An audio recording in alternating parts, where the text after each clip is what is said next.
ইন্ডিয়াকে সুইসাইডের ক্যাপিটাল বলে। কারোর বাড়িতে যদি কেউ সুইসাইড করতো ওটাকে মানে ধামাচাপা দেওয়ার চেষ্টা করা হতো, এই জন্যই কারণ কি যে আশেপাশের লোকজন কি বলবে। এটা ভেরি ভেরি কমন যে সুইসাইডকে অ্যাক্সিডেন্ট হিসাবে দেখানো। যখন ফার্স্ট সুইসাইডাল থটটা আসে তখন কি করা উচিত হয়? সুইসাইডালিটি ওটা একটা অ্যাম্বিভ্যালেন্স, করবো না। মার্ড কো দর্দ নেই হতা, এরকম একটা কথা চলে আসছে মানে বছরের পর বছর। মেন্স মেন্টাল হেলথ নিয়ে তুমি কি বলতে চাও? ছেলেরা মেন ওরা এক্সপ্রেস করতে পারে না, বিকজ কথায় কথা ডিভোর্স হয়ে যাচ্ছে। হার্দিক পান্ডিয়ার খুব একটা বাজে ফেস চলছিল, রিলেশনশিপ ওয়াইজ বলো বা কেরিয়ার ওয়াইজ বলো। ইন্ডিয়া টিম থেকে ড্রপ হয়ে যাওয়া, রিলেশনশিপের দিক থেকে সে খুব একটা বাজে ফেস করছে। কিভাবে সেই সিচুয়েশন থেকে বেরোবে সেই ব্যাপারে তুমি কি বলতে চাও? অ্যাজ এ সাইকোলজিস্ট আমি বলতে পারি ওর থেরাপিস্ট খুব ভালো ছিল। থেরাপিটা কতটা বেশি ইম্পর্টেন্ট। একটা মানুষের যদি মেন্টাল হেলথ ভালো না থাকে, সে ফিজিক্যাল হেলথটাও তো খারাপ হয়ে যাবে। এটা two parts of the same coin. আজকালের জেনারেশনে এই যে ওর ডিপ্রেশন কথাটা খুব কুল হয়ে গেছে। ফিলিং ডিপ্রেসড আলাদা, আমার ডিপ্রেশন একটা ক্লিনিক্যাল ডিপ্রেশন, একটা ইলনেস আছে। আজকালকার দিনে ব্রেকআপ বলো বা ফেলিয়ার এট ফ্রেন্ডশিপ, এটা খুব দেখা যায়। এই জিনিসটা কেন হচ্ছে? ওই ইনস্টাগ্রামে শর্টস দেখতে, রিলস দেখতে দেখতে everything is become like that, short term dopamine in your pocket. Masturbation আজকাল মানুষের অ্যাডিকশন হয়ে যাচ্ছে। আজকাল সেক্সুয়াল রিলেশনশিপস কমে গেছে। তো মাস্টারবেশন অ্যাডিকশন যদি হয়ে যায় তাহলে সে নর্মাল ফিজিক্যাল রিলেশনশিপ বা নর্মাল রিলেশনশিপে ও যেতে পারবে না। ওভার থিঙ্কিং এর লুপ থেকে বেরোবে কিরকম ভাবে কেউ? ইংলিশে আমরা বলি রুমিনেশন, বাংলাতে বললে জাবর কাটা। আজকাল রেপের জন্য সব মানে ধরা পড়লে পানিশমেন্ট আছে, জেল আছে। আগে তো ওইসব ছিল না, জানতেই পারতো না বা মেরে ফেলে দিল। আজকে আপনাদের স্বাগত আমাদের ফার্স্ট সাইকোলজি স্পেশাল এপিসোডে। আমাদের সাথে আছে কলকাতা গ্র্যাড দ্য মলি থাম্বি, লাইফলাইন ফাউন্ডেশন নামক এক এনজিওর এক ইম্পর্টেন্ট সদস্য। মলিদির সাথে কথা বলে লাইফের অনেক ব্যাপারে অনেক ডিপ কনভারসেশন হয়েছে এই পার্টিকুলার এপিসোডে। ডিপ্রেশন থেকে শুরু করে Hardik Pandya comeback, loneliness, sex addiction, এরকম অনেক ইন্টারেস্টিং টপিকে অনেক ডিপ কনভারসেশন হয়েছে এই পার্টিকুলার এপিসোডে। লাইফ কখনোই সহজ নয়, লাইফে আমাদের সবসময় কিছু না কিছু ফেস করতেই হয়। কিন্তু আপনারা লাইফে যদি কখনো এরকম কিছু ফেস করেন তাহলে কিভাবে বাঁচবেন বা কিভাবে সেই সিচুয়েশান থেকে বেরিয়ে আসবেন সেটাই জানানো হয়েছে এই পার্টিকুলার এপিসোডে। তো আমি হাইলি রেকমেন্ড করব এবং হাইলি সাজেস্ট করব আপনাদের যে এই পার্টিকুলার এপিসোডটি শেষ অবধি দেখবেন আর জানাবেন। তাহলে দেরি না করে আসুন, দেখতে থাকুন এবং জানতে থাকুন উইথ UKR।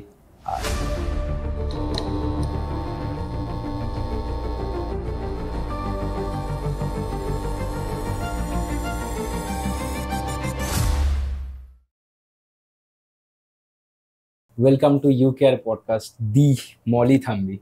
তো বেসিক্যালি তোমার সাথে যখন ফার্স্ট আমার কথা হয় তারপর থেকে আমার জাস্ট একটা জিনিস মাথায় ঘুরছিল যে how is this even possible কি একটা মানুষ নিজের একটা সিঙ্গেল লাইফ স্প্যানে এত কিছু কেরিয়ার, এত কিছু অ্যাচিভমেন্টস কি করে অ্যাচিভ করলো। তুমি যদি তাহলে নিজের কেরিয়ারের ব্যাপারে একটুখানি আমাদেরকে বলতে ভালো লাগতো, তোমার কেরিয়ার পাথের ব্যাপারে। ওকে, সো আমি একটা নর্মাল মিডল ক্লাস ফ্যামিলিতে বিলং করি। ছোটবেলা থেকে বাবা মা ভীষণ অ্যাম্বিশন এনকারেজ করতো আর আমি ভীষণ অ্যাম্বিশিয়াস ছিলাম। তো আমি সবসময় জানতাম যে আমি IAS অফিসার হব। আমার কাছে কোনো প্ল্যান বি ছিল না। there was only a plan A, আমি IAS officer. I mean there was no question of not getting in. যাই হোক, life went on and I got married and IAS টা হলো না। So then I went to study again. So I got married as a teenager. মানে আমি একদম at the age of 18 আমার বিয়ে হয়। তো আমার যত পড়াশোনা সব কিছু আমার হাজবেন্ড আমাকে এনকারেজ করে আমি করেছি। সো IAS টা হলো না বিকজ আমার বাচ্চা তখন ছোট ছিল আর পড়াশোনা সংসার সব নিয়ে ওটা আমি এটা বলতে পারি দ্যাট আমি ঠিক মতো সত্যি পড়াশোনা করিনি, বাচ্চার সাথে খেলতাম। এনিওয়ে, আমি একটা অর্গানাইজেশনে ভলেন্টিয়ার করতাম, ওইটা হলো ইটস কল্ড লাইফলাইন ফাউন্ডেশন। আজকে ওটা 28-year-old অর্গানাইজেশন আছে। ওটা আমরা সুইসাইড প্রিভেনশনের কাজ করতাম। তুমি ফাউন্ডেশনের মেম্বার ছিলে? ইয়েস। তো ভলেন্টিয়ার করতাম, ভলেন্টারি সার্ভিস আগেই করতাম। স্যাটারডে সানডে যখন ছুটি থাকতো তো আমি ওখানে করতাম। তো চাকরি আমার মানে আমার জব ক্যালকাটা স্টক এক্সচেঞ্জের ক্যারিয়ার যখন শেষ হলো তো ওই অর্গানাইজেশনে আমি বেশি বেশি ইনভলভড হলাম and mental health and suicide prevention একটা প্যাশন হয়ে গেল। সো আমি এটা বুঝেছি যে নিজের জন্য আমি যতদিন কাজ করেছি সেই ফেজটা আমার শেষ হয়ে গেছে। তো আমার যত এবিলিটি, ক্যাপাবিলিটি, ইন্টেলিজেন্স বলো, ক্যাপাবিলিটিস বলো, সেটা ইউজ করার জন্য আমি অন্যদের জন্য ইউজ করতে পারি। বিকজ 40-45 ক্যারিয়ার শেষ করার কোনো মানে হয় না। অ্যান্ড একটা, লাইক আই টোল্ড ইউ, আমি সবসময় একটা কন্ট্রিবিউশন, মানে একটা হচ্ছে পার্সোনাল কন্ট্রিবিউশন, চাকরি করব, ভালো করে সেটেল হব, ইউনো থিংস লাইক দ্যাট, ওটা শেষ হয়ে গেছে। সো নাও একদম, so now I wanted to, যেটা আমি বলি, to make a difference in other people's lifes. নিজের জন্য তো আমি কিছু করতে পারছি না, তো এটলিস্ট আমি যদি অন্যদের জন্য করতে পারি, সো দেন একটা সেলফ স্যাটিসফ্যাকশন একটা হবে। তো আই জয়েন লাইফলাইন, বেশি বেশি ইন্টারেস্ট নিলাম। তোমার নিজে থেকেই তোমার মধ্যে ডেভেলপ করেছিল যে আমার সোসাইটির জন্য কিছু করা উচিত, মোর দ্যান নিজে থেকে একটা কন্ট্রিবিউট করতে হবে, বা মোর আমার এবিলিটি গুলো তো ইউজ করতে হবে। আমি তো শুধু শুধু বাড়িতে বসে তো it did not make any sense. And এর মধ্যে I had already finished my MBA from IIM Calcutta. And I was already very well qualified. তো আমরা ট্রেনিং করাতাম। ইনফ্যাক্ট যখন CISF এ ইস্ট অ্যান্ড নর্থ ইস্টে ওদের সিনিয়র অফিসার্সদের আমরা সেন্সিটাইজ করতে ট্রেনিং করতে গেছিলাম। তো 2-day ট্রেনিং করতাম। এটা on suicide prevention, on sensitisation. Paramilitary ফোর্সেসে তো অনেক সুইসাইড হয়, তো ওদের টপ লেভেল অফিসার্স বোঝে না, বেসিক্যালি লোকজন বোঝে না যে কেন হয়, কি রিজন, লোকজন কেন এটা করে, এন্ড থিংস লাইক দ্যাট। তো আমরা ট্রেনিং করতে গেছিলাম। সেখানে কি হয়, ট্রেনিং এর পরে সবাই জিজ্ঞেস করে, madam are you a psychologist? তখন যদি আমি no MA economics, MBA finance ওইসব বললে কেউ আমাকে পাত্তা দিত না। সো সামহাও আমার মনে হলো যে এই ফিল্ডে আমি কাজ করব। বাই দেন আমার মোটামুটি ক্লিয়ার হয়ে গেছিল দ্যাট আমি মেন্টাল হেলথে কাজ করব। তুমি সেট ছিলে? হ্যাঁ, বাই দেন, মানে যেটা বলে বাংলাতে আমরা বলি দিশাহারা। তো দিশাহারা 4-5 বছর ছিলাম। 4-5 বছর লাগলো আমার ডিসাইড করতে কি this is what I want to do. কিন্তু আমার ভলেন্টিয়ারিং তো সবসময় ছিলই, ওটা তো ছিল, কিন্তু যে এটা আমার সেকেন্ড ক্যারিয়ার বানাবো, এটা কিন্তু আমার 5 বছর লেগেছে ডিসাইড করতে। অ্যাক্টিভ থটস, যে আমি কি করব ভাবছি। অ্যান্ড এ তো অলওয়েজ ছিল, আমি জানি না আমি 5 বছর আগে কেন করিনি, কিন্তু যখন হলো I knew that it was it, and I decided that I am going to become আমি সাইকোলজিস্ট হব। যদি আমাকে মেন্টাল হেলথে কাজ করতে হবে আর মেক আ ডিফারেন্স, ওই কোয়াক হিসাবে আমি কাজ করতে চাই। তো মানে অ্যাট সিনিয়র এজ যাই হোক, আমি আবার পড়াশোনাতে গেলাম।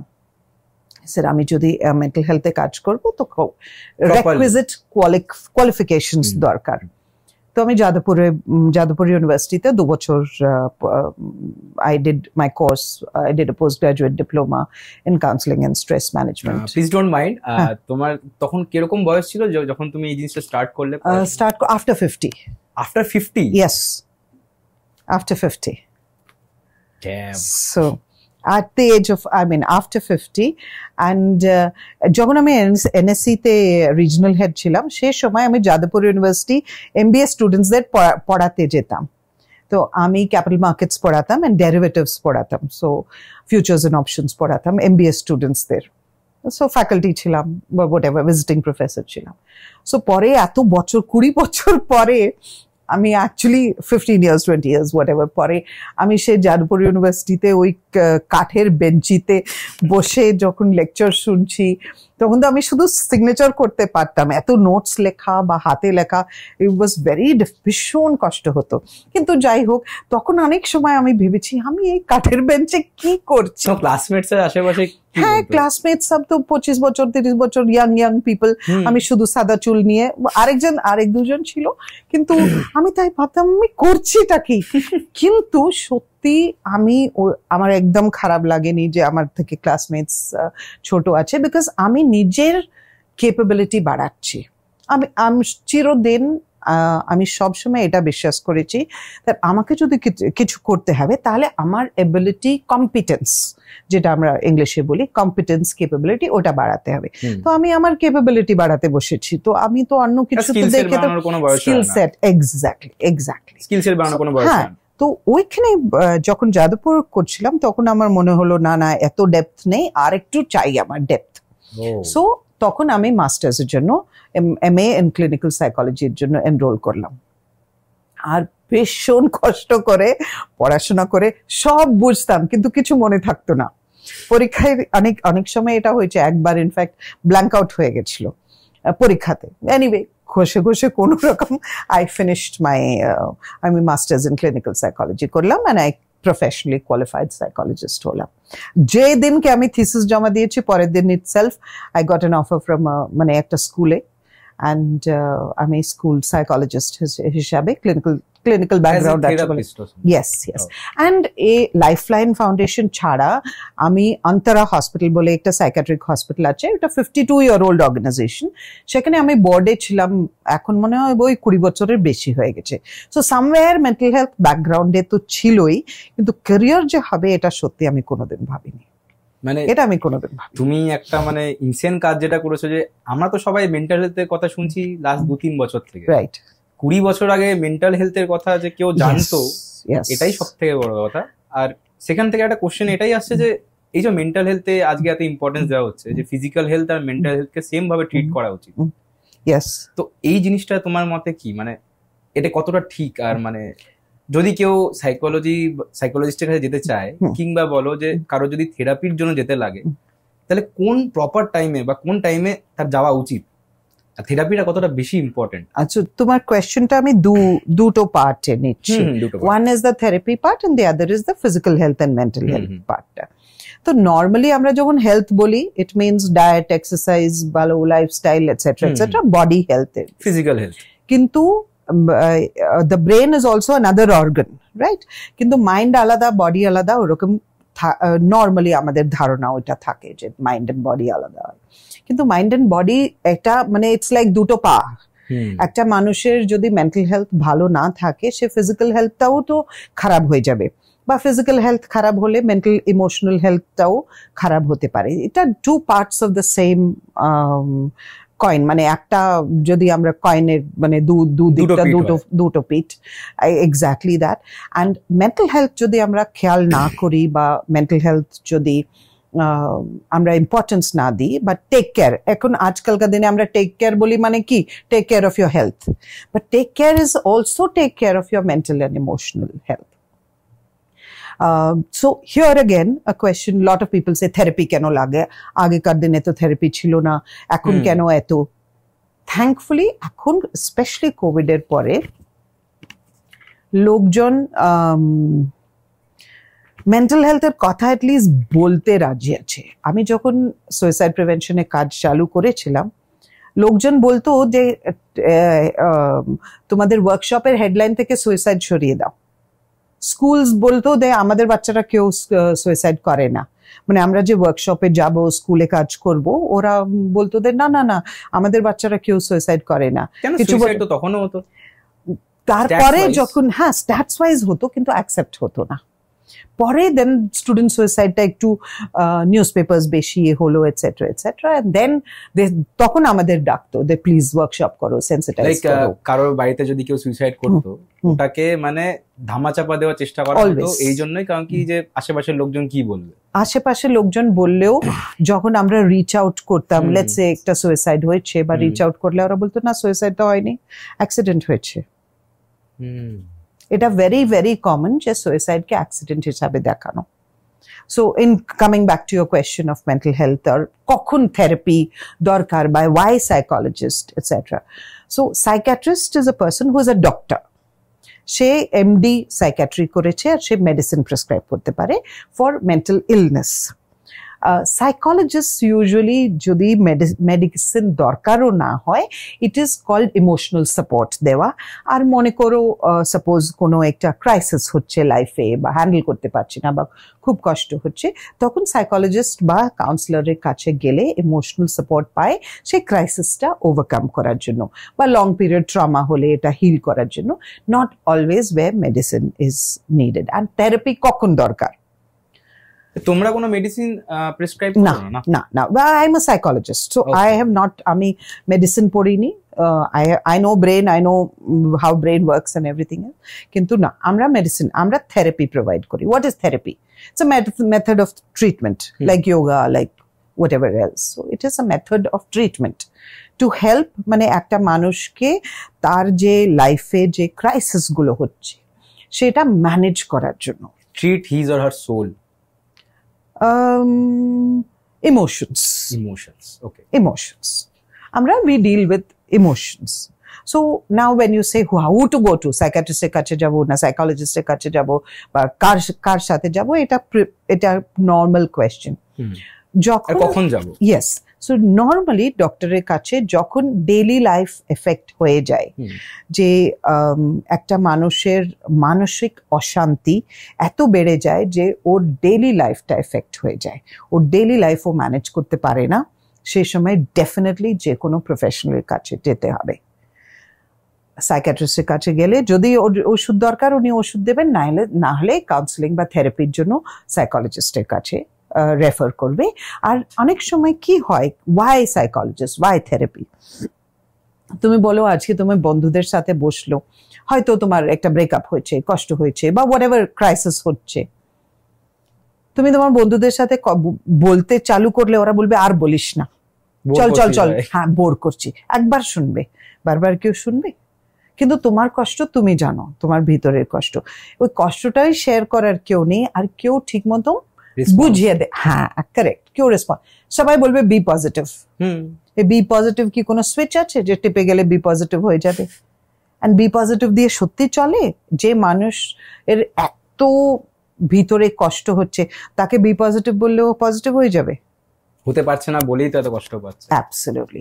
So at Times like that, যখন নিজের ডেইলি লাইফ এফেক্টেড আছে, তোমার স্টাডিজ এফেক্টেড আছে, বা চাকরি এফেক্টেড আছে, কাজ করতে পারছো না এটসেট্রা, তখন প্রফেশনালের কাছে ডেফিনেটলি যাবে।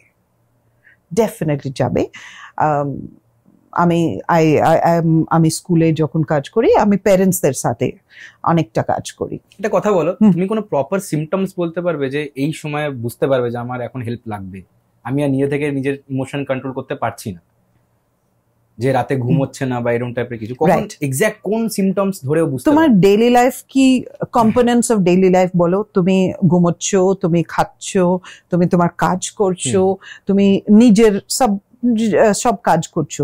মনে করো তুমি এতই ডিপ্রেসড বা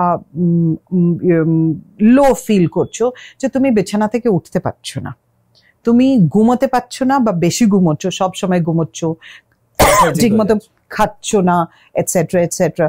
সেই সময় তো মনে করো তোমার চাকরি আছে, তুমি অফিস যাচ্ছ না, কারোর সাথে কথা বলছো না, ঘর বন্ধ করে বসে আছো, এই দিনের পর 2-3 সপ্তাহ যদি এরকম হয়ে যায়, তো তখন তো যে কেউ হলেও you need help, right? Help মানে ট্রিটমেন্ট, ইউ নিড টু একটা প্রফেশনালের কাছে।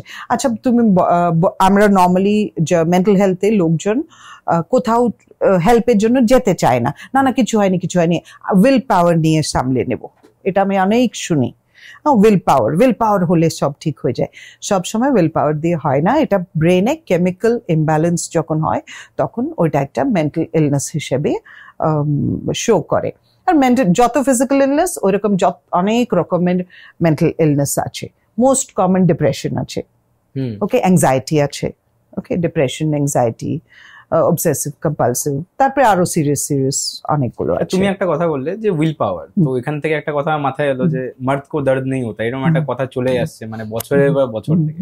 But recently men's mental health নিয়ে অনেক কথা উঠছে, তো তোমার কি মনে হয় যে এই জিনিসটা কে তুমি নিজের ইনপুট হিসেবে কি বলতে চাইবে, যে মেন্স মেন্টাল হেলথ নিয়ে তুমি কি বলতে চাইবে? তোমার সাথে এরকম কিছু? অফকোর্স যারা ছেলেরা, মেন, ওরা এক্সপ্রেস করতে পারে না, বিকজ কালচারালি ওদেরকে যখন ছোটবেলা থেকে তুমি ছেলে আছো কানতে নেই, কি মেয়েদের মতন কাঁদছিস, এটা স্ট্যান্ডার্ড ডায়লগ। তোমরা তো ওকে তুমি ছেলে আছো, ছোটবেলায় ডেফিনেটলি তোমাকে এটা অনেকবারে কি মেয়েদের মতন কান্নাকাটি করছো। সো ওটা সোসাইটি এক্সপেক্টস দ্যাট মেয়েরা কান্নাকাটি করবে আর ছেলেরা একদম সব। কিন্তু অফকোর্স মর্দ কো দর্দ নেই, দর্দ হোতা হ্যায়, কিন্তু ও বলে না বা বলতে পারে না।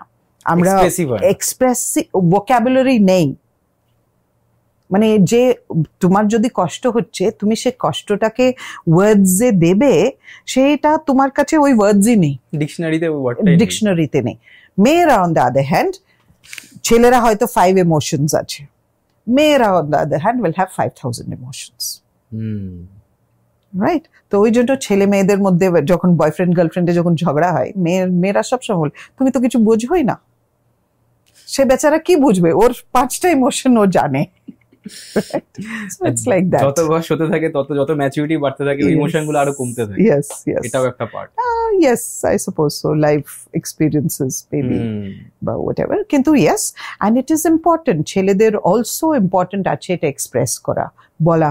So at Lifeline আমাদের ক্রাইসিস হেল্পলাইন আমরা চালাই সকাল 10টা থেকে রাত 10টা অবধি। তো একদিন between 50 to 60 কলস আসে। সবগুলো কিন্তু সুইসাইড নেই, সবগুলো ডিস্ট্রেস কলস হয়। তো দের আর মানে অনেক ছেলেরা আছে যারা কষ্ট মানে ওরা বলে, তখন পার্সেন্টেজটা কি ছেলেদেরই বেশি? হ্যাঁ, কলার ছেলেদের বেশি, কারণ কি ওটা আননোন কারোর সামনে, আননোন অ্যানোনিমাস আছে, কনফিডেন্সিয়াল আছে, তো ওরা বেশি মেল কলার্স ডেফিনেটলি আছে। একটা জিনিস যেটা হচ্ছে যে জেনজি জেনারেশন, তো আজকাল খুব কথাটা চলে জেনজি, ভাই তুইও জেনজি আমিও জেনজি, হয়তো আমিও জেনজি, ঠিক জানি না। তো ব্যাপারটা হচ্ছে জেনজি জেনারেশনের যে ক্যাটাগরি যেগুলো রয়েছে বা ক্যারেক্টারিস্টিক্স বলো যেগুলো রয়েছে, সেগুলো নিয়ে তুমি কি বলতে চাইবে যে ওটা কিরকম হয় লাইফে? সি যদি তুমি জেন এক্স কে বা তার আগের জেনারেশন জিজ্ঞেস করো, ওরা সব বলবে এরা কিছু কোনো সিরিয়াস নেই, এরা কিছু করতে চায় না, এটসেট্রা এটসেট্রা। প্যারেন্টস ওরা ভাবে যে এদের কোনো সিরিয়াস নেই, লাইফ নিয়ে সিরিয়াস নেই, আর এনজয় বেশি করে, এটসেট্রা। এটা একটা সাধারণ মানুষ বলে দ্যাট ইয়াংস্টার্স রেসপন্সিবিলিটি নেই, রেসপন্সিবিলিটি নিতে চায় না, থিংস লাইক দ্যাট। বাড়ির দিকে অত খেয়াল করে না, শুধু নিজের what is that, আমি এটা অনেক শুনি, ফুর্তি করে বেড়াচ্ছে, রাইট? সো এটা হয়। কিন্তু জেনজি জেনারেশন ওদের নিজেদের চ্যালেঞ্জেস আছে। ওকে, পুরো ওয়ার্ল্ডটা একটা গ্লোবাল ভিলেজ হয়ে গেছে। তুমি আজকে কলকাতায় যে ইনফরমেশন তোমার কাছে আছে, সেই ইনফরমেশন কৃষ্ণনগর বা রানাঘাট বা করিমপুরে কেউ সেম ইনফরমেশন পাচ্ছে, আর যে টেক্সাসে বসে আছে সেও সেম ইনফরমেশন কিন্তু পাচ্ছে ইন্টারনেটের জন্য। একদম। সো বিকজ ইন্টারনেটের জন্য এটা এত ওয়াইড স্প্রেড হয়ে গেছে, তো বাবা মারা বা প্রিভিয়াস জেনারেশন ওটা অ্যাকসেপ্ট করতে পারে না। কি করে এত সব, কি করে? সো দ্যাট ইজ ওয়াই আজকে তুমি কলকাতায় জেনারেশন গ্যাপটা ওরকম ভাবেই আসছে, ন্যাচারাল, ওটা ন্যাচারাল। সোসাইটি আমাদের যেভাবে ইভলভ করবে, জেনারেশন গ্যাপ তো হবেই।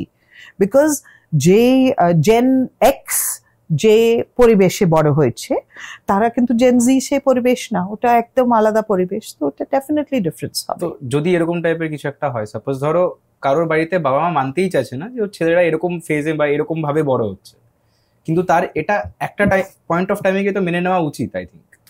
ইয়েস, আমি যেহেতু অ্যাডোলেসেন্টস ইয়াংস্টার্সদের সাথে কাজ করি, ইনফ্যাক্ট স্কুলে আমি স্টার্ট করলাম মানে অ্যাডোলেসেন্টস ক্লাস 8, 9, 10 ওদের সাথে, কিন্তু ইন্টারাকশনের পরে আমি বুঝলাম ম্যাক্সিমাম প্রবলেম কিন্তু বাড়িতে, মা বাবাদের প্রবলেম।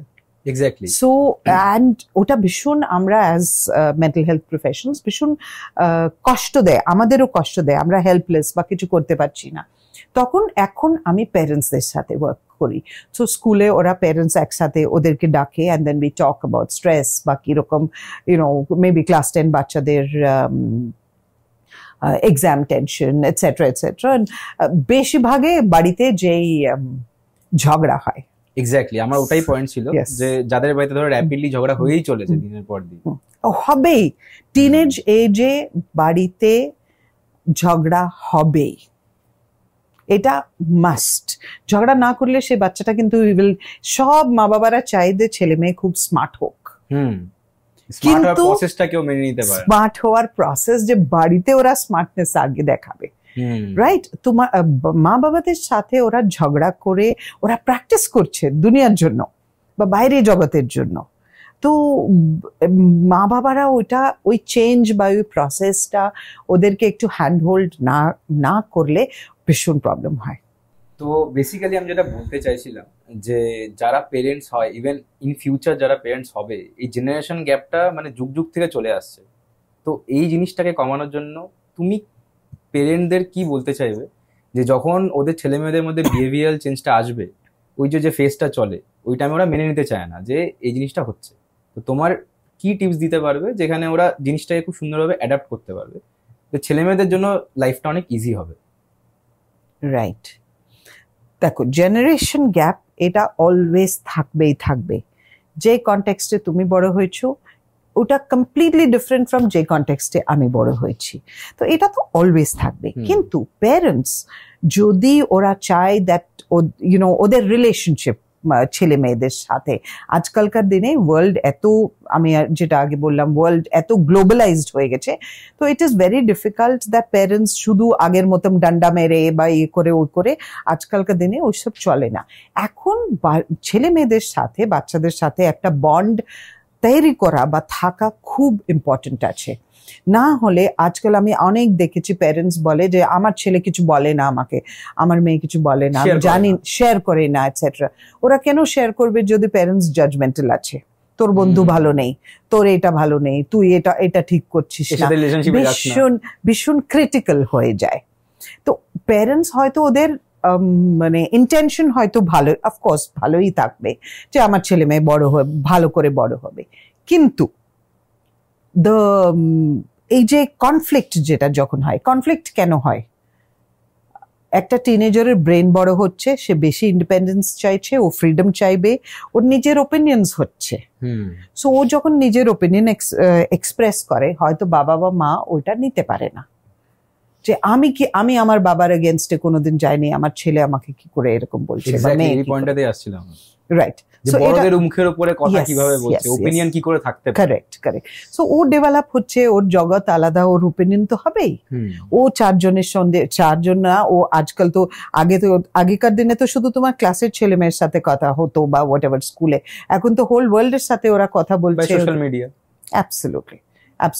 সো মা বাবাদের এটা খুব ইম্পর্টেন্ট দ্যাট একটু তো নিজেদের ছেলে মেয়েদের ট্রাস্ট করা, ওদেরকে রেসপন্সিবিলিটি দেওয়া, বাড়িতে একটু রেসপন্সিবিলিটি দেওয়া, সবকিছু। আমি সবসময় মা বাবাদের বলি প্লিজ ছেলে মেয়েদের সার্ভিস করবে না। ওকে, মা বড় হয়ে গেছে, ছেলে স্কুলে যাচ্ছে, ক্লাস 12 হচ্ছে, হাতে খাওয়াচ্ছে, রুমাল দিচ্ছে, এ করছে, তো ওই ছেলেটা বা মেয়েটা কিভাবে ইন্ডিপেন্ডেন্ট হবে?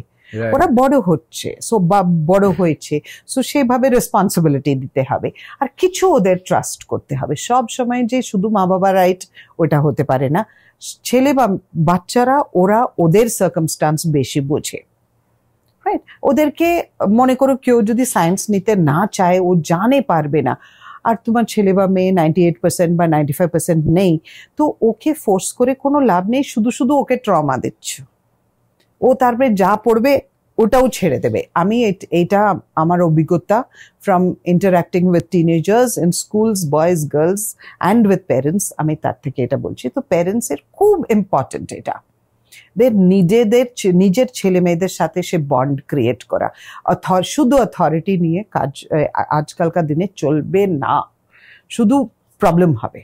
অ্যাটলিস্ট এটুকু ট্রাস্ট করা যে ছেলে যখন ভাবছে যে এই লাইনে কেরিয়ার করতে চায়, কিছু একটা ভেবে নিশ্চয়ই করছে, অ্যাটলিস্ট এটুকু ট্রাস্ট তো থাকাই উচিত। ছেলে মেয়েদেরও ওদের মা বাবাদের বোঝানো উচিত, কিন্তু আমি দেখি ওরা বুঝায় কিন্তু মা বাবা বুঝতে চায় না। ছেলে মেয়েরা ঝগড়া করে মা বাবাকে বোঝাতে চায়, ঝগড়া করে কনভিন্স করতে চায় না একদম। সো ওরা ঝগড়া করে, ওরা অপোজ করে। সো এই যখন বাচ্চারা ঝগড়া করে মা বাবাও তো ঝগড়া করবে। সো সেই সময় আমরা ইফ আই টক মানে সাইকোলজি ল্যাঙ্গুয়েজে, তখন র্যাশনাল ব্রেন কাজ করছে না, অনলি ইমোশনাল ব্রেন কাজ করছে। ইমোশনাল ব্রেনে র্যাশনাল ডিসিশন কি করে হবে? রাইট। তো বেসিক্যালি একটা মুভির কথা মোটামুটি সবাই জানে, ভুল ভুলাইয়া বলে, যেখানে অক্ষয় কুমার ছিল, সবাই শুনেছে, তুমি আমি সবাই শুনেছে। তো এই মুভির মধ্যে একটা পয়েন্ট ছিল যেখানে যে হিরোইন বিদ্যা বালান, ও মঞ্জুলিকাকে নিজের মধ্যে ইমাজিন করা শুরু করেছিল, যেটা লাস্ট অব্দি আমরা জানতে পারি যে পার্সোনালিটি ডিসঅর্ডার, ওটার মধ্যে কোনো ভূতের ব্যাপার নেই। তো এই পার্সোনালিটি ডিসঅর্ডারে তুমি ফেস করেছো এমন কোনো ঘটনা বলতে পারবে যে এরকম কোনো পেশেন্ট তোমার কাছে এসছে, বা তুমি যাদের হয় আর কি, তারা কিরকম ভাবে বুঝবে যে ওদের মধ্যে এই ডিসঅর্ডারটা রয়েছে? আগেকার দিনে এটা যখন এই পার্সোনালিটি ডিসঅর্ডার বা অ্যাপ্রোপ্রিয়েটিং আনাদার পার্সোনালিটি, মানে আর কাউকে নিজের মতো, এটা আমাদের ইন্ডিয়ান কালচারে, world over in the culture it is common. যদি তুমি বলো এভরিওয়্যার, মানে প্রত্যেকটা স্টেটে বা প্রত্যেকটা সোসাইটিতে ওদের নিজের এইটা আছে, কিন্তু ওটা রিলিজিয়াস বা স্পিরিচুয়াল ভাবে হয়ে যায়। এটা বেশি ভাগে তুমি দেখবে এটা রিলিজিয়াস লিডার্সদের সাথে, বা যারা ফলোয়ার্স আছে তারা মানে মা কালী এসছে বা মা ঢুকেছে, সো এটা একটা কমন থিং, এটা একটা socio cultural thing also, but personality ডিসঅর্ডারও ডেফিনেটলি আছে, ডেফিনেটলি আছে, ডেফিনেটলি। অ্যান্ড ইয়েস, আমি দেখেছি ইন সাম পেশেন্টস, ওরা আমি একটা স্টোরি বলবো। I remember at Antara hospital আমরা একটা পেশেন্টের কাছে গেছিলাম, তো সে একটু একটু বয়স্ক মতন ছিল, কিন্তু ও এত কনভিনসিংলি কেঁদে কেঁদে আমাদেরকে বলল যে আপনি আমাকে একটু 10 মিনিটের জন্য একটু আমাকে গেটের বাইরে যেতে দিন, আমার বুক ফেটে যাচ্ছে, আমার ছোট্ট 6 মাসের একটা বাচ্চা আছে, আমি দুধ খাইয়ে আমি ফেরত আসবো, আমার বুক ফেটে যাচ্ছে। আর ও এত কাঁদলো যে আমি আর আমার কলিগ যারা যে ছিল, মানে আমরা মানে এত সত্যি আমরা ভেবেছি যে ওকে বাইরে মানে গেলে ভালো হতো, এত কনভিনসিংলি করেছে। তারপরে এনিওয়ে পরে আমরা যখন কেস ফাইলটা দেখলাম, ও পেশেন্ট আছে আর ওর ব্রেন সেই জায়গাতে ফিক্স হয়ে গেছে যখন ওর ইলনেসটা ধরা পড়েছে, হয়তো যখন চাইল্ড বার্থের ট্রমা থেকে ওর যে ইলনেস হয়েছে বা হোয়াটএভার, ও কিন্তু সেখানে আটকে আছে। আর ও ভুলে ওর ছেলে মেয়ে সব বড় হয়ে গেছে, ওদের বিয়ে হয়ে গেছে, ওদের বাচ্চা হয়ে গেছে, এটসেট্রা এটসেট্রা, কিন্তু ও এখনো সেখানে জায়গাতেই আটকে আছে। Personality disorder mainly trauma, past traumas থেকে আসে। পার্সোনালিটি ডিসঅর্ডার অ্যাকচুয়ালি ওটা ট্রিট করা যাবে না, অনেক জেনেটিক আছে, সোশ্যাল আছে, ট্রমার আছে। নর্মালি একটা জেনেটিক কম্পোনেন্ট ডেফিনেটলি থাকে, অ্যান্ড ফ্যামিলিজে রান করে। Genetics is a very big factor. এটা না যে প্রত্যেক জনের হবে, কিন্তু কোনো প্রচন্ড ট্রমা, অনেক সময় তুমি দেখবে মনে করো একটা ইয়াং বয়, বাড়িতে ভীষণ কিছু একটা দুর্ঘটনা হয়েছে, বা মা মারা গেছে, বা সামথিং লাইক দ্যাট, বা কিছু একটা খুব বড় ট্রমা হয়েছে মনে করো, তারপর থেকে ও যেটা আমরা বলি এতে ডিসঅর্ডারটা ট্রিগার করে যায়। ইয়েস, ওটা ট্রিগার হয়ে যায়। প্রপেন্সিটি যদি জেনেটিক থাকে তো ওটা ট্রিগার করে যায়। বাট সাম পিপল হয়তো কিছু নেই, ওরা মানে ম্যানেজ হয়ে যায়, কোনো কিছু অসুবিধা হয় না। এই রেপিস্ট যারা হয়, ঠিক আছে, তো এদের যে মেন্টালিটি যেটা হয়, এটা কি ওরা মানে স্প্লিট পার্সোনালিটি থাকে, মানে মাল্টিপল মেন্টালিটি থাকে এরকম, নাকি ওদের এটা কেন করে এই জিনিসটা? মানে আমি তো যখন খবরের ব্যাপারে দেখি, মানে খুব খারাপও লাগে, আর ভাবি যে এরা কি মানুষ না, এটা কিরকম ভাবে করছে এই জিনিসগুলো, মানে এত খারাপ একটা কাজ, আর কিভাবে ভাবতেও পারে কোনো মানুষ? তো ওদের মেন্টালিটি কি হয় রেপিস্টদের? একটা আছে socio cultural context, less educated জায়গাগুলোতে মেয়েকে তুলে নিয়ে গেল, এটসেট্রা এটসেট্রা, এটা ভীষণ কমন। এটা মোর সোশ্যাল, ওটা সোশ্যালি অ্যাকসেপ্টেবল আছে। আজকাল রেপের জন্য সব মানে ধরা পড়লে পানিশমেন্ট আছে, জেল আছে, আগে তো ওইসব ছিল না, জানতেই পারতো না, বা মেরে ফেলে দিল, কোনো প্রুফ নেই। তো ওটা একটা সোশিও কালচারাল অ্যাসপেক্ট আছে, ওয়্যার ইট ইজ নর্মাল। ঠিক আছে, মেয়েকে ভাল লাগলো, তুলে নিল। এটা তুমি দেখবে দ্যাট যে রুরাল এরিয়াজ, যেখানে এডুকেশন কম আছে, বা যেখানে কাস্ট সিস্টেম যেখানে বেশি আছে, সেখানে এইটা বেশি হবে। ওয়াই আমাদের কলকাতায় নেই? People are people, right? So ওটা ওই সোশিও কালচারাল অ্যাসপেক্ট যদি বাদ দাও, then you will have serial killers and serial rapists etc. পানিশমেন্টের ভয়ে হয়তো মানুষ করে না, ওকে, কিন্তু এই যে সিরিয়াল যে আগেন অ্যান্ড আগেন ওটা ডিসঅর্ডার আছে, ওটা ডিসঅর্ডার আছে, মানে কারো সাইকোপ্যাথিক বিহেভিয়ার যেটা আমরা বলি, সাইকোপ্যাথ। ওরা বুঝে না যে ওরা কি করছে, ওদের রাইট রং যেটা আছে, আমরা আমাদের সবাইদের একটা রাইট অ্যান্ড রং এর সেন্স থাকে, ওদের ওটা থাকে না, ইমোশন, হ্যাঁ, আর ইমোশন অত থাকে না ওদের। আজকালের জেনারেশনে এই যে ওর ডিপ্রেশন কথাটা খুব কুল হয়ে গেছে, তো বেসিক্যালি সবাই বলে আমি ডিপ্রেসড আছি ভাই, ঠিক আছে, কিন্তু অ্যাকচুয়ালি ডিপ্রেসড জিনিসটা কি হয়, মানে ডিপ্রেশনে আমি আদৌ আছি কি না, এই জিনিসটা আমি বুঝবো কিরকম? হ্যাঁ, তুমি ঠিকই বলেছো, ইটস ভীষণ কমন ডিপ্রেশন। অর্ধেকজন যাদেরকে ইয়াংস্টার্স স্পেশালি আমার ডিপ্রেশন আছে, আমার ডিপ্রেশন। হিয়ার আমি একটা ক্লারিফিকেশন করে বলতে চাই, ফিলিং ডিপ্রেসড আলাদা, আমার ডিপ্রেশন একটা ক্লিনিক্যাল ডিপ্রেশন, একটা ইলনেস আছে, ওটা যেরকম আমাদের অন্য যে কোনো ইলনেসের মতো ওটা একটা ইলনেস আছে, কিন্তু ফিলিং ডিপ্রেসড একটু খারাপ লাগছে করছে তার জন্য ডিপ্রেশন না, ওকে, ওটা ফিলিং আছে। কিন্তু ডিপ্রেশন যেটা ক্লিনিক্যাল ডিপ্রেশন আমরা বলি, ওটা সত্যি একটা ইলনেস আছে, ওটা because of chemical imbalance in the brain, আর নানান রকমের জন্য হতে পারে, কিন্তু ওটা দ্যাট নিডস ট্রিটমেন্ট, ওটা কিছুদিনের পরে ঠিক হয় না। নর্মালি যখন আমরা ক্লিনিক্যাল ডিপ্রেশন বলি, ক্লিনিক্যাল ডিপ্রেশনে যেটা আমি আগে বলেছিলাম যে ডেইলি লাইফ ও কিছু করতে পারবে না, ওর ডেইলি লাইফ যখন এফেক্ট হয় কখন ডক্টরের কাছে যাবে, কিছু ভাবে নিজের মাইন্ড ডাইভার্ট করতে পারছে না, তাই তো? ডাইভার্ট করতে পারছে না, স্লিপ প্যাটার্ন চেঞ্জ হবে, খাওয়া দাওয়ার প্যাটার্নটা চেঞ্জ হবে, অ্যাংজাইটি ওর জাস্ট মানে কিচ্ছু করতে ইচ্ছে করবে না, উঠতে ইচ্ছে করবে না, অ্যান্ড মানে যে মানুষের বেসিক চাহিদা যেটা ইচ্ছে, কোনো ইচ্ছে থাকবে না, অ্যান্ড একদম লো, ওদের ডেইলি লাইফ ওরা ম্যানেজ করতে পারবে না, কাজে যেতে পারবে না, পড়তে পারবে না, কোনো কনসেন্ট্রেশন করতে পারবে না, এটসেট্রা। এটা যদি 3 উইকসের বেশি, যদি 2 to 3 উইকসের বেশি যদি কন্টিনিউ করে, তাহলে ডেফিনেটলি ডক্টরের কাছে গিয়ে ট্রিটমেন্ট নেওয়া খুব দরকার, না হলে এটা অনেক মানে তারপরে ঠিক হতে। Yes yes. আচ্ছা, আজকালকার জেনারেশনে বেসিক্যালি যেমন তুমি বললে সোশ্যাল মিডিয়ার থ্রু দিয়ে পুরো ওয়ার্ল্ডের সাথে কানেক্ট করতে পারছে, কিন্তু এরকম কিছু লোকজনও আছে বা এরকম কিছু ইয়াং লোকজনও রয়েছে, এরকম ছেলে মেয়ে বলো, যে তারা লোনলিনেস দিয়ে ভুগছে এই জেনারেশনে থেকেও, যেখানে সোশ্যাল মিডিয়া এত বড় একটা ইম্প্যাক্ট ফেলছে আমাদের জীবন। তো এই লোনলিনেস কিরকম ভাবে এফেক্ট করে আমাদের ডেইলি লাইফকে? হ্যাঁ, এই ফেজ থেকে বেরোনোর জন্য কিভাবে নিজেকে প্রিপেয়ার করে বা নিজের মাইন্ডসেটকে কিভাবে প্রিপেয়ার করে? রাইট, সে আগেকার দিনে লোনলিনেস মোস্টলি সিনিয়র্সদের বা যারা বয়স্ক তাদের মধ্যে পার্টনার মারা গেছে বা ছেলে মেয়ে কাছে নেই, লাইফ অ্যালোন হয়ে গেছে বা ফিজিক্যালি অসুস্থ আছে, আর ওই জন্য লোনলিনেসটা হতো। আজকালকার দিনে এইটা ওয়ার্ল্ডের সাথে ওদের কানেকশন আছে, ওটা কিন্তু ভার্চুয়াল, রিয়েল না। ওকে, এই যে ভার্চুয়াল আর রিয়েলের মধ্যে যে ডিফারেন্সটা ওরা বুঝতে পারে না।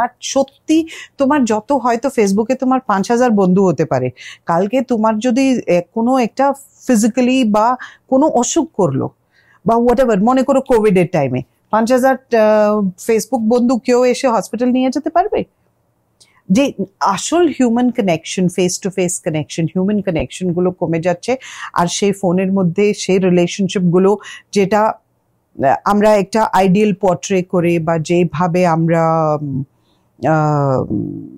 লোকজনকে দেখাতে চাই আমরা কিভাবে আছি, আসল সবাই একটা মুখোশ, যেটা মাস্ক, মুখোশ বলে, রাইট, ফেক, হ্যাঁ, একটা মাস্ক পরে আছে, সবাই একটা মাস্ক পরে আছে, আর তুমি যে জগৎটা তুমি ইমাজিন করতে পারো ওইটা হয়তো সোশ্যাল মিডিয়াতে তুমি লিভ করছো, কিন্তু ওটা তো রিয়েল নাই।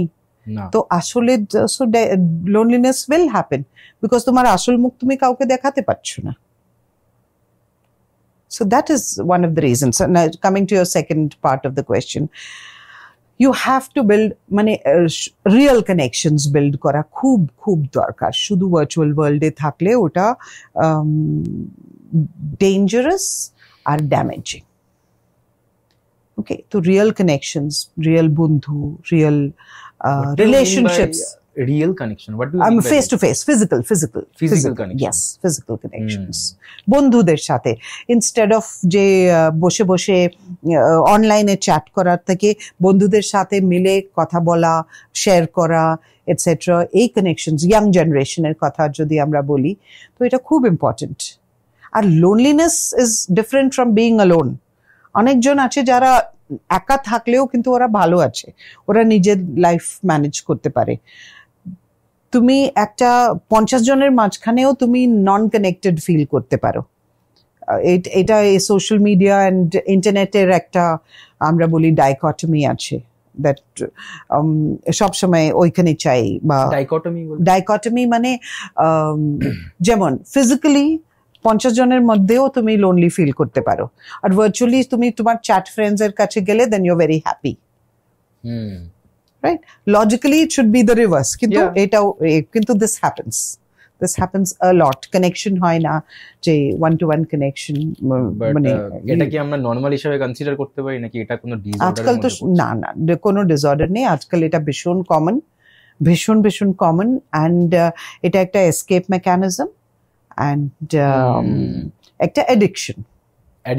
ইয়েস, ওকে। ইন্টারনেট অ্যাডিকশন বা ডিজিটাল অ্যাডিকশন, যেটা এটা যদি তুমি জিজ্ঞেস করো আমাদের ওয়ার্ল্ডের সব থেকে খারাপ জিনিস আজকাল, যদি এটা আমি ডেফিনেটলি বলতে চাই to parents, children, young people, everyone, এত ডিজিটাল গ্যাজেটস ইউজ করো, ইন্টারনেট ইউজ করো, স্মার্টফোন ইউজ করো বা হোয়াট এভার, মানুষ খুঁড়ে হয়ে যাচ্ছে, লেজি হয়ে যাচ্ছে, একেবারে লেজি।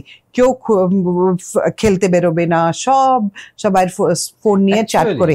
ইয়েস, আগেকার দিনে কি হতো, তোমরা সব যখন ছোট ছিলে বাইরে গিয়ে খেলতে, এখন তো কেউ খেলবে না, সবাই বসে কম্পিউটার গেমস খেলবে। কম্পিউটার গেমস বলো, 2019 এর পর থেকে, কোভিড আসার পর থেকে বেসিক্যালি সবার বাইরে যাওয়া বন্ধ হয়ে গেছে। ইভেন তার আগে অবধিও আমি দেখতাম যে লাইক বড় বড় দাদারাও মাঠে খেলতে আসতো, অফিস করার পরে স্যাটারডে সানডে খেলতো, বাট আজকাল আমি কাউকেই দেখতে পাই না। তো এটা যেটা আমরা বলি dopamine in your pocket. Meaning to explain করো। ডোপামিন ইজ দিস কেমিক্যাল যেটা which is released, it's called the pleasure chemical. যেটা ভালো লাগা, যখন আমাদের ভালো লাগে তখন ডোপামিন রিলিজ হয়। So there are 4 basic important chemicals that the brain releases: dopamine, serotonin, endorphin and oxytocin. Endorphin when you do exercise or you একটা task complete করলো, তো এটা একটা good feeling আসে। অক্সিটোসিন ইজ যেরকম একটা মা বা একটা বাচ্চার সাথে খেললে বা নিজের পেটের সাথে খেললে একটা আদরের ভাব যেটা আসে, ওই নাইস ফিলিং যেটা, ওটাতে oxytocin, because of oxytocin that happens. Then you have serotonin, which is again from being good to others, achieving tasks, etc. And dopamine is short-term pleasure chemical. Like what? Like you are chatting with your friends, or you're seeing reels. Aajkal to everybody is seeing reels. Ota to dopamine. Short pleasure, quick pleasure. Alcohol. That's why it's very alcohol, cigarettes. This is all dopamine.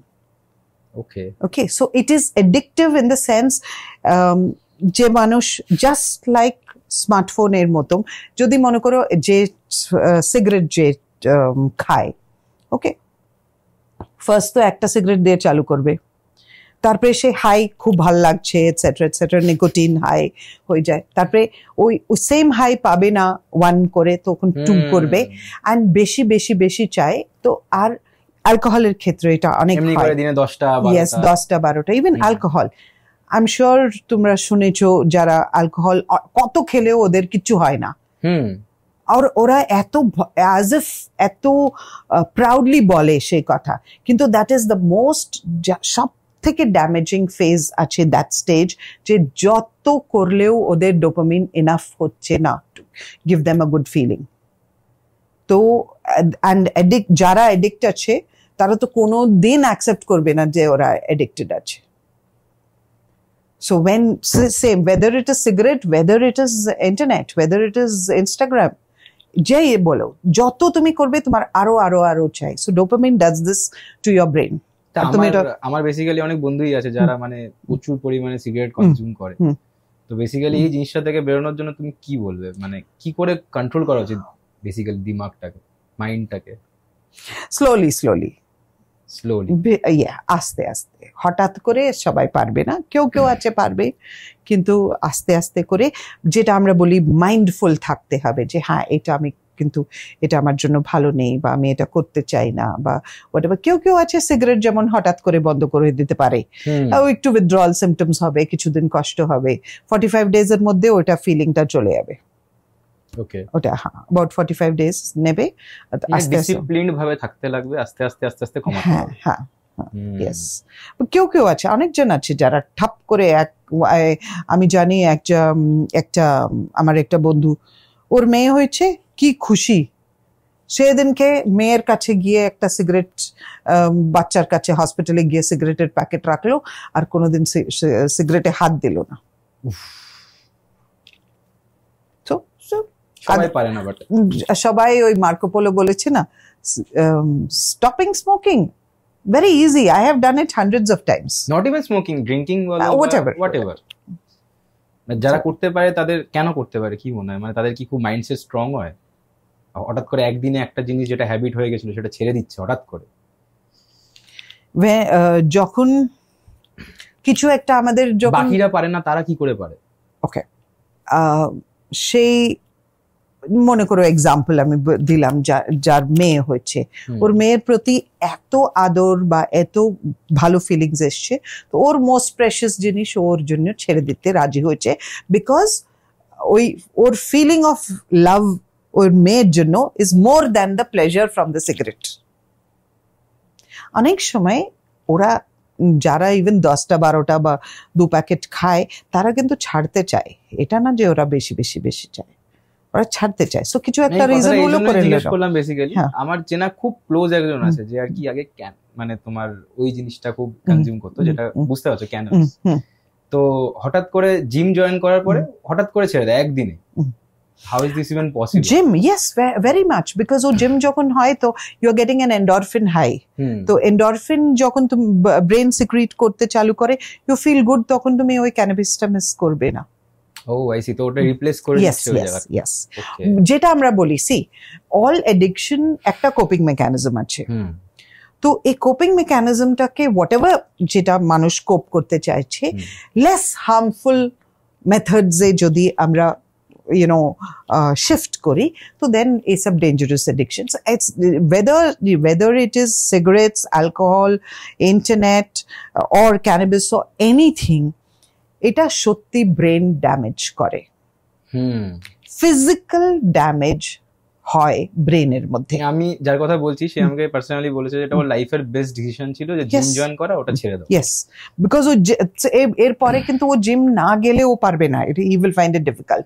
তো যারা regularly physically exercise করে, দুদিন না exercise করলে ওদের কিন্তু depression হয়ে যাবে, মানে ডিপ্রেসড ফিলিং হয়ে যাবে, ডিফারেন্ট ফিল হবে যে বেসিক্যালি আজকে গেলাম না, ঠিক ফিল লাগছে না। ওটা নিজেকে চ্যালেঞ্জ করা একটা মেথড। ওকে, সো সবাই আলাদা আলাদা নিজে নিজে কোপিং মেকানিজম। একটা সলিউশন হতে পারে যারা মানে ফিজিক্যাল এক্সারসাইজ ভীষণ ইম্পর্টেন্ট। নর্মালি তুমি দেখবে যারা এডিক্টেড আছে টু এনিথিং, রাইট, ওদের ফিজিক্যাল অ্যাক্টিভিটিটা ভীষণ কম হয়।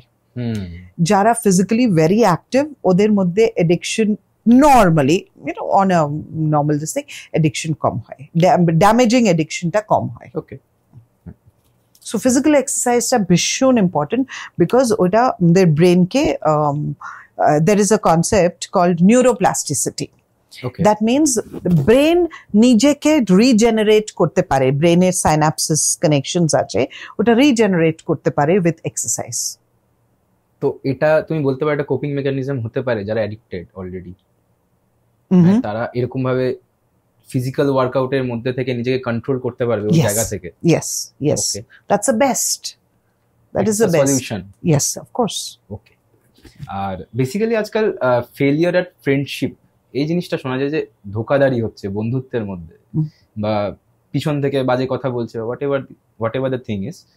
তো আমার পয়েন্ট এটাই যে ফেলিয়ার অ্যাট ফ্রেন্ডশিপ, এটা আগেকার দিন আমি আমাদের বাবা মার টাইমে এই কথাটা শুনিনি, মানে রিলেশনশিপ যার সাথে হচ্ছে তার সাথে বিয়ে হয়ে যাচ্ছে। আজকালকার দিনে ব্রেকআপ বলো বা ফেলিয়ার অ্যাট ফ্রেন্ডশিপ, এটা খুব দেখা যায়। তো এই জিনিসটা কেন হচ্ছে, ডিফারেন্সটা কি হয়ে গেল হঠাৎ করে? সো এখানে ফ্রেন্ডশিপ আলাদা, রিলেশনশিপ আলাদা। So let us take the case of relationship. Okay, right, let's take the case of relationship. আগেকার দিনে অপরচুনিটি কম ছিল, অলরাইট, এখন এত অপরচুনিটি আছে। তো অ্যান্ড লাইক আই সেড, ওই ইনস্টাগ্রামে শর্টস দেখতে, রিলস দেখতে দেখতে everything is become like that, short term. Okay, so war dopamine chasing ওই শর্ট টার্মের জন্য, তো এটাও এরকম। This is all the fallout. Trust is gone.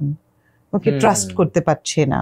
Trust no ট্রাস্টের জন্যই তো স্কুল বা কলেজে সব তো রিলেশনশিপ এর প্রবলেম হয়, স্পেশালি লং ডিস্টেন্স রিলেশনশিপ গুলো। আজকাল আমি শুনছি নতুন কনসেপ্ট, সিচুয়েশনশিপ। রাইট, স্কুলের বাচ্চাগুলো এসে বলে সিচুয়েশনশিপ, রাইট? সো ওটাও হয়, but yes it is difficult because trust যেহেতু নেই, মেন ট্রাস্ট ইস্যুজেই চলে আসছে ওই জিনিস। ওকে, নর্মাল যে ঝগড়া এন্ড ব্যাকস্ট্যাবিং এন্ড এইসব তো সব জায়গাতেই হয়। ওকে, ওটা not a big deal, part of growing up. তো ডোপামিন থেকে একটা যেটা কথাটা আসে যে মাস্টারবেশন আজকাল মানুষের অ্যাডিকশন হয়ে যাচ্ছে, তো এটাতে কিরম ভাবে এফেক্ট করছে তার মেন্টাল হেলথকে বলো বা ফিজিক্যাল হেলথকে বলো, আর ওটা থেকে কিভাবে, ওই লুপ থেকে কি করে বেরোবে কেউ? Right, so masturbation is also an addiction like any other, যেটা ওটা ব্রেনে কাজ দেয়, it's the same thing like any other addiction. আজকাল because the availability of pornography এত বেশি হয়ে গেছে, অ্যাক্সেস টু পর্নোগ্রাফিটা এত বেশি হয়ে গেছে, ইজি হয়ে গেছে, ইজিলি অ্যাভেলেবল। এভরিবডি রাস্তায় দাঁড়িয়ে দাঁড়িয়েও মানুষ পর্নোগ্রাফি দেখছে এত ইজিলি, তো obviously masturbation is bound to happen. আর যেহেতু masturbation addiction যদি হয়ে যায়, তাহলে সে নর্মাল ফিজিক্যাল রিলেশনশিপ বা নর্মাল রিলেশনশিপে ও যেতে পারবে না। অ্যান্ড ব্রেনের জন্য it is the same thing, dopamine. So in order to come out, just মানে যেভাবে যে কোনো অন্য এডিকশন ট্রিট হয়, তো এটাও সেইভাবে মাইন্ডফুলনেস অ্যান্ড আস্তে আস্তে করে এটসেট্রা আমরা লাইফ লাইনে কন্ট্রোল করতে করতে আস্তে আস্তে কন্ট্রোল করতে করতে, ইয়েস। ওকে, আর একটা জিনিস তুমি যেটা বললে যে আজকালকার দিনে রিলেশনশিপে, নর্মাল রিলেশনশিপে সে যেতে পারবে না, এটা কেন? মানে মাস্টারবেশনের সাথে রিলেশনশিপে কি relation? Yes, of course, physical তো তাহলে তো সেক্স তো হবেই না। When you're busy masturbating, it is so easy to masturbate. Physical relationship এ একটা এফর্ট চাই, ইমোশনস আর ইনভলভড, এটসেট্রা এটসেট্রা। সো আমার গাইনোকোলজিস্ট বন্ধুরা বলছে আজকাল সেক্সুয়াল রিলেশনশিপ কমে গেছে, বিকজ পর্ন দেখছে, মাস্টারবেট করছে, তাহলে ফিজিক্যাল রিলেশনশিপ ওদের লাগে না, ইচ্ছে করে না, আছে অলরেডি, তাও মাস্টারবেট করছে। ইয়েস, বিকজ ইজি হচ্ছে। ওকে, ইট ইজ ইজি, মানে 2 minutes 5 minutes এ হয়ে যাচ্ছে, বাট ফিজিক্যালি ইন্টিমেট রিলেশনশিপ যদি চাই, তাহলে ওটাতে একটা এফর্ট অ্যাজ ওয়েল অ্যাজ পার্টনারের ক্ষেত্রে ওদের ইচ্ছে, ডিজায়ার্স সব মনে রাখতে হবে। মাস্টারবেশন ইজ তো ইউ ক্যান, আই মিন ওটা নিজের জাস্ট ইজিলি হয়ে যায়, so that is Y. And যখন স্পেশালি পর্ন, এটা আজকাল তো ইয়াংস্টার্সদের মধ্যে এই পর্ন ওয়াচ করে করে রিয়ালিটি যে আলাদা আছে কমপ্লিটলি, আর পর্নটা যে সেট আপ করে আছে বা ওটা একটা সিনেমার মতো আছে, সেটা কেউ বুঝতে পারছে না। তো অবভিয়াসলি ওদের যে রিয়েল ওয়ার্ল্ডের রিলেশনশিপসে ওটা ওদের ফিজিক্যাল ইন্টিমেসিতে প্রবলেম হয়। ওকে, তো রোমান্টিসিজমে প্রবলেম চলে আসে, অ্যাবসলিউটলি প্রবলেম চলে আসে। ওকে, তো আজকাল ব্রেকআপের থেকেও বেশি যেটা দেখা যাচ্ছে সেটা হচ্ছে ডিভোর্স। চারিদিকে, মানে তুমি কোনো অ্যাক্টর অ্যাক্ট্রেসদের কথা বলো, কোনো সিরিয়ালের অ্যাক্টর অ্যাক্ট্রেসদের কথা বলো, বা কোনো ফেমাস সেলিব্রিটি বলো, যাদের কাছে অ্যাক্সেস রয়েছে অনেক মানুষের সাথে কথা বলে, হুএভার শি ইজ বা হুএভার হি ইজ, প্রবলেম হচ্ছে যে কথায় কথা ডিভোর্স হয়ে যাচ্ছে। যেরকম কিছুদিন আগে ইন্ডিয়া T20 ওয়ার্ল্ড কাপ জিতলো, তো তার পিছনে লাস্ট ওভারে হার্দিক পান্ডিয়া বল করে এবং তার একটা ক্রুশিয়াল পার্ট ছিল জেতার ক্ষেত্রে।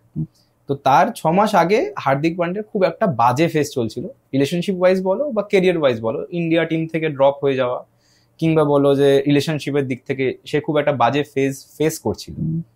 তো সেই জায়গা থেকে কামব্যাক করে এসে ইন্ডিয়া টিমকে জেতানো, দেশের নাম উঁচু করা, এই জিনিসটা খুবই মানে স্যালুট করার মতো বেসিক্যালি ব্যাপারটা। তো এইরকম ভাবে কামব্যাক, ঠিক আছে, কিভাবে পসিবল, আর কিরম ভাবে মাইন্ডটাকে কিরম ভাবে ট্রেন করতে লাগে এইরকম একটা ফেজ দিয়ে যেতে গেলে অ্যাজ এ প্রফেশনাল প্লেয়ার বলো বা অ্যাজ এ হিউম্যান বিং, যে এরকম ভাবে কিভাবে বেরোবে এই একটা সিচুয়েশন থেকে? সাপোজ ধরো কেউ যদি ডিভোর্স ফেস করছে বা তার ম্যারিড লাইফে কোনো রকম কোনো প্রবলেম ফেস করছে, সে কিরকম ভাবে নিজেকে শক্ত রেখে নিজের কেরিয়ারে এগিয়ে যাবে বা কিভাবে সেই সিচুয়েশন থেকে বেরোবে, সেই ব্যাপারে তুমি কি বলতে চাইবে? অ্যাজ এ সাইকোলজিস্ট আমি বলতে পারি ওর থেরাপিস্ট খুব ভালো ছিল। I see. Right, or definitely ওর ভালো অ্যাক্সেস ছিল টু রিসোর্সেস, ওরা ওই লেভেলে ডেফিনেটলি। তারপরে স্পোর্টসম্যান ন্যাচারাল একটা রেজিলিয়েন্স আছে, যারা স্পোর্টস খেলে। What is resilience?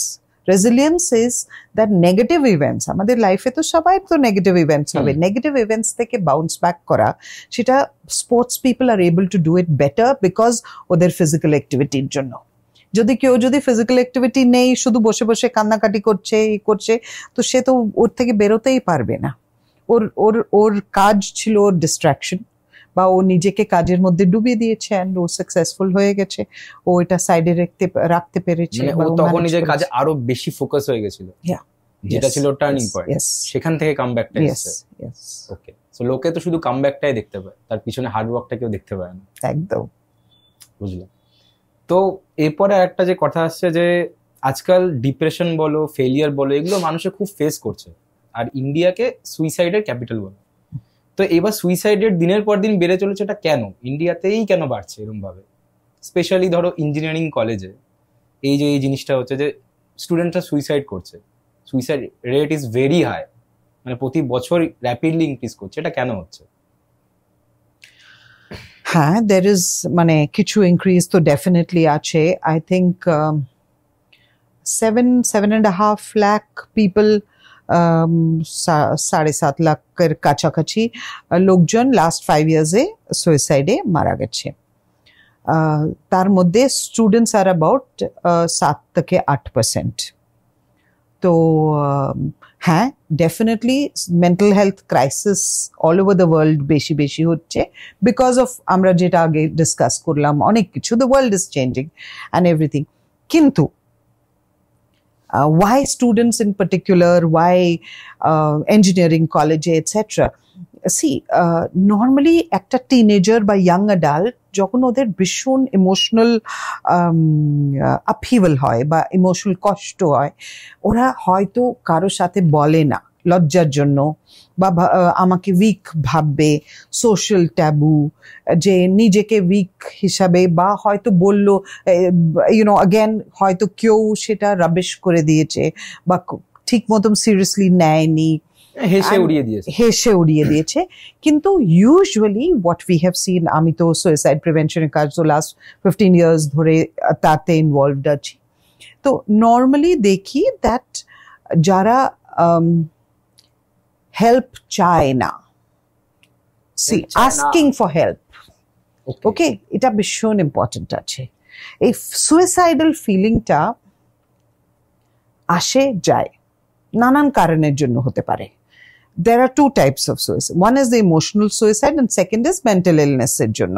তো mental illness এর জন্য সেটা তো একদম আলাদা, ওটা ট্রিটমেন্ট না হলে suicidality is a side effect of many mental illnesses. Treatment না করলে ওরা সুইসাইড করবেই, ওটা মেন্টাল ইলনেস। ট্রিটমেন্ট না করলে untreated mental illness is also a big part of suicide. For example, যে অ্যাডিক্টেড আছে বা সে তো অনেক কিছু করতে পারে, বা সে তো নিজের লাইফটা তো, but let us look at students emotional হিসাবে। তো নর্মালি রিসোর্সেস আছে, যেমন রিসেন্টলি খড়গপুরে যে সুইসাইডটা হলো, তো ও তো কাউন্সিলরের কাছে যাচ্ছিল, হয়তো we don't know exact reasons, কিন্তু আমার অভিজ্ঞতা যেটা ইজ ইউজুয়ালি যখন you don't ask for help বা depression is not treated, it is not treated, তখন স্ট্রেসের জন্য হয় অনেক সময়। ইয়াং স্টুডেন্টস, মানে একটা স্কুলে আমি যে চিনি, একটা স্কুলে সেই মা মেয়েটাকে পাইলট বানাতে চায়, তো এত প্রেশার, মেয়েটা স্কুলে ছাদ থেকে ঝাঁপ দিতে দিচ্ছিল, টিচাররা দেখে ধরে নিয়ে এসছে, মাকে ডেকে ওরা এক্সপ্লেন করেছে, বললো না এইসব ড্রামা। মা তো বিশ্বাসই করলো না, উড়িয়ে দিল, এসব ড্রামা, এ তো হতেই পারে না, তোমরা নিশ্চয়ই কিছু করেছো, সব ড্রামা আছে। তারপরে 10 দিন পরে ও মেয়েটা ওর বাড়িতে ও নিজেকে হ্যাং করে দিল। So then what is that? ও তো কিচ্ছুতেই পাইলট হতে চায় না, ও কিচ্ছুতেই ও সায়েন্স নিতে চায় না, ও আর পারলো না। তো মাদার মানে অ্যাটেম্পটের পরে আমি দেখেছি, আমি আনাদার স্কুল যেখানে মাই ফার্স্ট ডে দেয়ার, আমাকে একটা সুইসাইড, আমি প্রিন্সিপাল আমাকে একটা সুইসাইড নোট দিল, কি ডিটেইলডে লেখা ছিল, ক্লাস 8 এর মেয়ে। আমি ওকে ডাকলাম, কথা বললাম। এটা আমি কিন্তু বলতে চাই to parents and to this thing, পুরো ডিটেইলে কিভাবে কি করবে সব কিছু লেখা ছিল ডিটেইলডে। ঠিক আছে, কথাটা বললাম, মানে ও কিভাবে করবে, হ্যাঁ সব ডিটেইলে পুরো অ্যানালিসিস ছিল, লম্বা একটা নোট, রাইট, সব করেছিল। ঠিক আছে, ডাকলাম, 13 years old। 13 years old এ এত বেশি ম্যাচুরিটি? ঠিক আছে, অনেক কথা হলো, তারপর মধ্যে সিঙ্গেল চাইল্ড ছিল। তো আমি ওকে জিজ্ঞেস করলাম যে তোমার কি মা বাবার কষ্ট হবে না? বললো না, বাবার তো টাইম নেই, মা তো রোজ কি বলে, যাক গিয়ে মর, তোর মতন সন্তান না হলেই হতো। ওকে, নাও this is only part 1।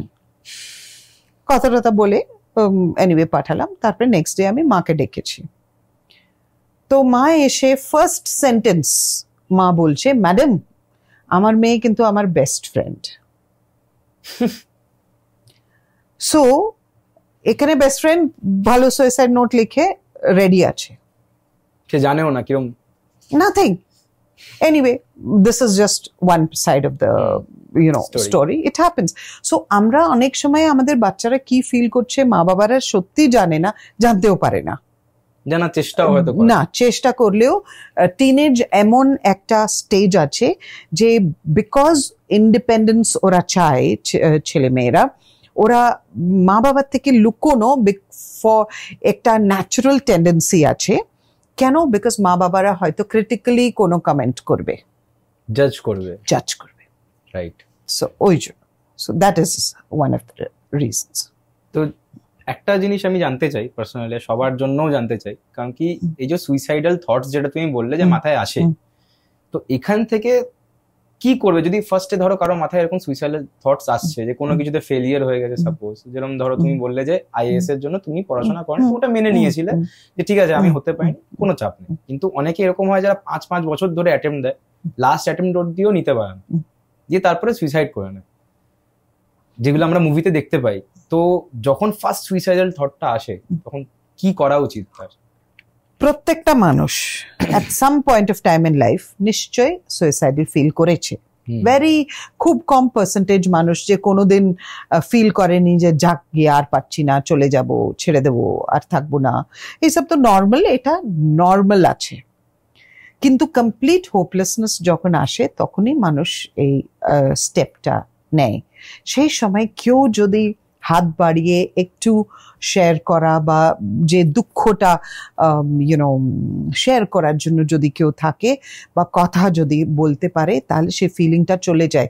Because সুইসাইডালিটি ওটা একটা অ্যাম্বিভ্যালেন্স, করব না, এটা ভীষণ কমন। আর টিনেজে একটু বেশি আছে বিকজ ওদের ইমোশনটা ভীষণ হাইটেন্ড আছে। তার মানে নেই যে মা বাবারা যা কিছু বাচ্চারা করবে ওটা মানে মেনে নেবে, ওটা তো উল্টো হবে, দেন ডিসিপ্লিন নেই, এই নেই। তো এটা একটা খুব ফাইন ব্যালেন্স, কোনটা ঠিক, it's very difficult. Human brain is এত কমপ্লেক্স। বাট হ্যাঁ, আমরা definitely as parents, as society, তোমরা যেমন একটা বন্ধু যদি মনে করো তুমি জানো ও মনের কষ্টতে ভুগছে বা হোয়াট এভার, ওর জন্য ওখানে থাকা খুব দরকার, মাঝে সাঝে একটু খোঁজ নেওয়া, একটু কি হচ্ছে, ওর কি ফিলিং আমরা জিজ্ঞেস করি। লাইক আইল গিভ ইউ এন এক্সাম্পল, কেউ যদি খুব স্যাড লাগছে বা হোয়াট এভার, বন্ধুরা কি করবে, চল গিয়ে সিনেমায় দেখে আসি, ছাড় তো, it's all in your head. কি থিঙ্ক পজিটিভ, বি পজিটিভ। যদি কালকে তোমার পা ভাঙতো, কেউ এসে বলবে এ দূর কি আছে, একটু শেক করে দাও, চলে যাবে, পারবে? একটা জ্বর হলে you will go to doctor কাছে যাবে, কিন্তু কেউ যদি ডিপ্রেসড হয়ে বা ইউনো ইমোশনাল বা মেন্টাল অসুবিধাতে বা ইলনেসে ভুগছে, সে কিন্তু লোকে কি বলবে, লোকে কি বলবে নিয়েই মানুষ অনেকটা প্রবলেম। এখান থেকে সেই একটা পয়েন্ট আমি আবার কানেক্ট করতে পারছি, এটা তুমি বলেছিলে যে physical connection is very important, very important, very very important. সেখান থেকেই আসে শেয়ারিং ব্যাপারটা, সেখান থেকেই আসে যে এই জিনিসগুলো যেন মাথায় না আসে, শেয়ার করা উচিত। ট্রু, ফার্স্ট মাথায় আসা নর্মাল, কিন্তু তার মানে নেই যে আমরা প্রত্যেক জিনিস যেটা আমাদের মাথায় আসে আমরা কি ওটা করে ফেলি, না না, মানে আমরা ওটা ওভারকাম করতে পারি, কিন্তু শেয়ার করা is very important, very important. I see. Listening share করার থেকে শোনা ইজ মোর ইম্পর্টেন্ট। তো আজকালকার দিনে এই ওভার থিঙ্কিং কথাটাও বেশ কুল হয়ে গেছে, যে ফেসবুকে শেয়ার করছি আমিও ওভার থিঙ্কার, ইনস্টাগ্রামে শেয়ার করছি আমিও ওভার থিঙ্কার, সবাই ওভার থিঙ্কার। তাহলে এই ওভার থিঙ্কের জিনিসটা সবাই ভেবে কেন নেয় যে সবাই ওভার থিঙ্ক করছে, বা এই লুপ হোল যেটা তুমি বলো যে লুপের মধ্যে পড়ে গেছে, একটা একই জিনিস নিয়ে চিন্তা করেই চলেছে, অফিসে কি হচ্ছে, রিলেশনশিপে কি হচ্ছে। তো এই ওভার থিঙ্কিং এর লুপ থেকে বেরোবে কিরকম ভাবে কেউ? ওকে, ওভারথিংকিং এটা একটা নর্মাল হিউম্যান টেন্ডেন্সি আছে। কোনো একটা নেগেটিভ হ্যাপি ইভেন্ট নিয়ে কেউ ওভারথিঙ্ক করে না, নেগেটিভ ইভেন্ট দিয়ে বেশি ওভারথিঙ্ক করে, বিকজ আমাদের ব্রেন ন্যাচারালি প্রোগ্রামড আছে টু মনে রাখা নেগেটিভ ইভেন্টস। নেগেটিভ জিনিসগুলোই বেশি মনে থাকে, পজিটিভ কম থাকে, এটা ন্যাচারাল, আমাদের ব্রেনের স্ট্রাকচার ওরকম আছে, number one. So second is your over thinking. Over thinking I love to, মানে বাংলাতে ওই ওয়ার্ড আছে, ইংলিশে আমরা বলি রুমিনেশন, বাংলাতে বললে জাবর কাটা, জাবর কাটা, রাইট? সো কোনো পয়েন্টলেস এক্সারসাইজ যে you know round and round and round, specially রিলেশনশিপের ক্ষেত্রে, ও কেন করলো আমার সাথে এরকম, এরকম কেন করলো, এইটা যে জিনিসের কোনো সলিউশনই নেই, যেটা তোমার কন্ট্রোলে নেই, অলরেডি হয়ে গেছে, তাও হয়ে গেছে, আর যেটা তোমার কন্ট্রোলে নেই। তোমার কন্ট্রোলে যেটা আছে ওটা নিয়ে তুমি যত ইচ্ছা চিন্তা করো, কিন্তু যেটা, বিকজ ওটা থেকে কিছু একটা পজিটিভ আসবে, কিন্তু যেটা তোমার কন্ট্রোলে নেই সেটা নিয়ে তুমি যতই চিন্তা করো তোমার স্টেটটা, কন্ডিশনটা ইমপ্রুভ হবে না, কিছুই চেঞ্জ হবে না। সো এই ওভার থিঙ্কিং এর সাইকেলটা ফোর্সফুলি ব্রেক করতে হবে। ওকে, এটা ছাড়া আর কোনো, এটা মাইন্ডফুল থাকতে হবে যে আমি সব সময় শুধু এটা করছি। সো অ্যাজ আ সাইকোলজিস্ট যদি কেউ এই প্রবলেম নিয়ে আসে, আমরা বলি ঠিক আছে তোমাকে থিঙ্ক করতে হবে, যা বা তোমার রিলেশন, মনে করো এক্সাম্পল রিলেশনশিপ, ওটা নিয়ে যে গার্লফ্রেন্ড কেন ছেড়ে দিল বা বয়ফ্রেন্ড কেন ছেড়ে দিল, থিঙ্ক করতে হবে। Okay, time, half an hour 1 hour time দাও, ওই টাইমের মধ্যে তোমার যত ইচ্ছে ওইটা নিয়ে চিন্তা করো, তারপরে তোমাকে ওই সাইকেলটা ব্রেক করে উঠে আসতে হবে। ওই জিনিস নিয়ে মাথায় ঢোকানোই যাবে, ইয়েস, ওটা ডিস্ট্রাক্ট করতে হবে, ব্রেনকে ডিস্ট্রাক্ট করতে হবে। ব্রেনকে ডিস্ট্রাক্ট কিভাবে করবে? সাম ফিজিক্যাল অ্যাক্টিভিটি, আবার সেই সাম ব্রিথিং, ইয়েস, মেডিটেশন, ইয়েস। নাও অবভিয়াসলি একটা মানুষ যার হার্ট ব্রেক হয়েছে, যে যে মানসিক অশান্তিতে আছে, সে মেডিটেট করতে পারবে না, সে মেডিটেট করতে পারবে না, বিকজ ওই চিন্তাগুলোই আসতে থাকবে। ফিজিক্যাল অ্যাক্টিভিটি দরকার, ব্রিথিং দরকার, ব্রিথিং যেটা প্রাণায়াম বলো, ইয়েস ইয়েস। ওকে, তো আরেকটা জিনিস যেটা হচ্ছে যে এই ওভার থিঙ্কিং থেকে লোকজন বলে যে আমি 2-3টে অবধি একই জিনিস ভেবে যাচ্ছি, ঘুমাতেই পারছি না, দিয়ে 2-3টের সময় ঘুমাচ্ছে, সকালবেলা উঠে অফিস চলে যাচ্ছে 7টার সময়। তো স্লিপ সাইকেল খুব বাজেভাবে এফেক্ট করে। আর ঘুমানোর একটা পার্টিকুলার টাইম, ডাক্তাররা যেটা বলে 6 থেকে 7 ঘন্টা মিনিমাম ঘুমানো উচিত। তো যখন লোকজন এর থেকে অনেক কম ঘুমাচ্ছে, তখন কিভাবে, মানে স্লিপ সাইকেল যদি ঠিক না থাকে বা ঠিক মতো ঘুম না হয়, তাহলে ওটা কিভাবে ব্রেনকে এফেক্ট করে, তুমি কি বলবে? নাম্বার ওয়ান, আজকালকার দিনে, আমি আজকালকার নাওয়াডেজ পার্সপেক্টিভে বলছি, তুমি ব্রেনকে ডোপামিন দিতে যাও, সে রেস্ট কোথায় পাবে? So brain basically needs 3 things: glucose, which you get from your খাওয়া দাওয়া, your oxygen from our breathing, and third is rest. So brain কে যদি রেস্ট না দাও, তোমার কগনিটিভ ফাংশনস, মানে তোমার brain learning, memory, cognitive functions সব এফেক্ট হয়ে যাবে, ব্রেন ড্যামেজ হয়ে যায় without sleep. Okay, and then মানে ওটা একটা কিউমুলেটিভ এফেক্ট হয়ে যায়। একটা কথা আছে যে কম ঘুমালে ব্রেন শ্রিঙ্ক করে যায়, মানে ছোট হয়ে যায়, ব্রেনে চেঞ্জেস হয়। কি অ্যাকচুয়ালি হয়? Yes, physical changes. It has sleep scientists. A lot of sleep studies have been done. Brain shrink mane ki? When we say brain shrink mane physical shrink na, brain e processes gulote it will not be efficient. Right? Ekta memorise করার ক্ষমতা কমে যাবে, everything learning and you will not be able to আমরা যেটা বলি আমাদের চিন্তা করার ক্ষমতা, হ্যাঁ, সঠিক ডিসিশন নিতে পারবে না, সবগুলোতে এফেক্ট হবে। ফিজিক্যাল হেলথে তো হবেই, ইফ ইউ স্লিপ ঠিক মতো না হলে physical blood pressure everything will, cardiac problems আসবে, most important dementia. Hallucination? No, hallucination is different. Okay. Dementia means বয়স হয়ে গেলে যেটা memory চলে যায় and things like that. Dementia possibilities are very high. Okay. Alzheimer's and dementia. এই যে dementia যে বয়স হলে হয়, এটা কি তার আগে ঠিকমতো ঘুমায়নি তার এফেক্ট হচ্ছে এখন এই বয়সে এসে? আচ্ছা, it is one of the reasons. ওকে। তো আরেকটা জিনিস যেটা হচ্ছে যে ম্যানিফেস্টেশন বলে বা লজ অফ অ্যাট্রাকশন, এই কথাটা খুব শুনতে পাওয়া যায় যে ঠিকঠাক জিনিস ম্যানিফেস্ট করলে, পজিটিভ মাইন্ডসেট থাকলে লাইফে খুব বেটার রেজাল্টস পাওয়া যায়। লজ অফ অ্যাট্রাকশনও তোমার কি মনে হয় যে লজ অফ অ্যাট্রাকশন কথাটা মিথ না ফ্যাক্ট? দেখো, one thing is very clear. তুমি নিজে চিন্তা করে নিজেকে তুমি পজিটিভ ভাবেও নিয়ে যেতে পারো, নেগেটিভ ভাবেও নিয়ে যেতে পারো। যেমন একটা ফেলিয়ার হলো, তুমি চিন্তা করে করে করে তুমি নিজেকে ফেলিয়ারই বানিয়ে দেবে, রাইট?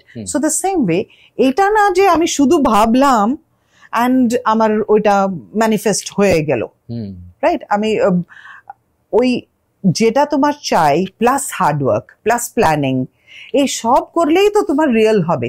আমি শুধু বসে যদি আমি শুধু ভাবছি বা জব করছি যে আমাকে এক্স হতে হবে, ওয়াই হতে হবে, সে তো হবে না।